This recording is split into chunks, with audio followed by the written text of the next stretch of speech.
Good evening, everybody. Myself, Dr. Narendra JB, urologist at Mysore.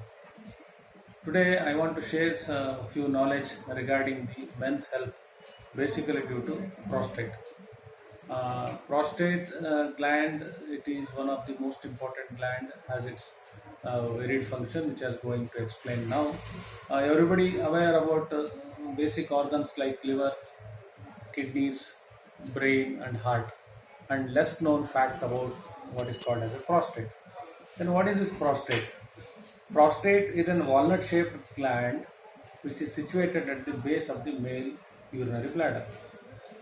It has been drained by the two tubes, one is vas deferens and also one is seminal vesicles, which is a storage for semen, and vas deferens, which is a carrier for the semen. So that also says the prostate has its function in the reproductive system. Okay. So prostate it produces a fluid that transports the sperms during ejaculation. Prostate grows to its normal size at the adult age of the early 20s, and it maintains throughout the reproductive age group. And this prostate keeps on developing as the age advances. As you see, it is nothing but an age-related changes like graying of the hairs, having a cataract in the eyes. Similarly, this is an aging process. So everybody should understand benign prostatic hyperplasia or a enlargement of the prostate, it is an aging process, and definitely it is not a cancerous condition. The cancerous prostate has a same, it is a other set of pathological problem. It never been confused with a benign prostatic hyperplasia and carcinoma of prostate.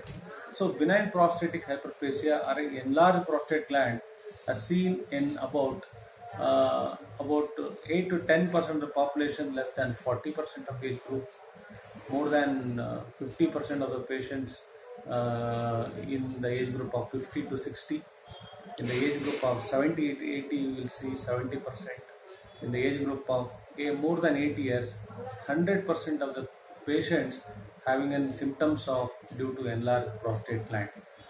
So, as you said, what are the functions of the prostate? Prostate secretes a thin milky fluid that contains calcium citrate ion, phosphate ion, and clotting enzyme and profibrinolysin. During emission, the capsule of the prostate gland contracts simultaneously with the contractions of the vas deferens. So, the prostatic secretions, which is important for the nourishment of the sperms, and also this nourishment of the sperms, it is basically required for fertilization of the ovum, which is most important in the reproductive pathology. So, fine. What are the disease can happen due to enlargement of the prostate? So, I am going to explain 4 or 5 conditions due to enlargement of the prostate. One is enlarged prostate, which is having benign prostatic hyperplasia. Second is prostatitis. Itis means any inflammation. Inflammation of the prostate gland is prostatitis. Third is prostate abscess. The advanced conditions of the prostatitis, evolving abscess. The formation and abscess in a prostate is called prostatic abscess. And the fourth condition we will be having prostate cancer. So the prostate will be exhibiting the 4 problems to the men's health. One is benign prostatic hyperplasia, second is prostatitis, third is prostatic abscess, the fourth is carcinoma of the prostate. In a nutshell. So what is this benign prostatic hyperplasia and what are the symptoms of the benign prostatic hyperplasia? And as I said, the incidences you will see in the age groups of the patients will be in the 4th decade, 5th decade, 6th decade and 7th decade, and more so 100% of the population of the men will be having more than 8 decades, will be 100% they will be having the symptoms of benign prostatic hyperplasia, that is outlet obstruction. So normally as I said, in the early 20s the prostate will reach to the fully development. So it helps in a reproductive function. As the age advances, it is similarly to the aging process. The prostate also get enlarged due to hormonal imbalance.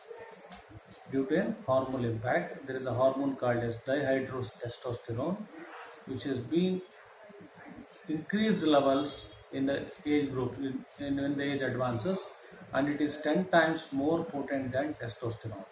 So increased levels of dihydrotestosterone causes hyperplasia of the gland. Increase the number of cells of the prostatic cells will become the gland will become enlarged and causes the obstruction of the tube, which is called as the urine from the urinary bladder to the, if there is a tube which is a muscular tube which is encircles the prostate, which is called as prostatic urethra, one of the biggest component of the posterior urethra. So whenever the gland get enlarged due to hyperplasia without unknown reason, the levels of 5-hydroxy testosterone, dihydrotestosterone levels are increased. So for these get stimulated, the cells get enlarged. There is a compression of the prostatic tube. Definitely the patient will exhibit the symptoms of outlet obstruction. I'm talking of the first condition, which is called benign prostatic hyperplasia due to aging process. So what are the symptoms of these benign prostatic hyperplasia of any of these age groups which have been explained earlier? So as I said, this enlarged gland compresses the prostatic urethra, which is a muscular tube. The patient complains of, there are two types of symptoms. One is obstructive symptoms due to obstruction with the hollow tube. One is other thing is irritative symptoms. There is a symptoms due to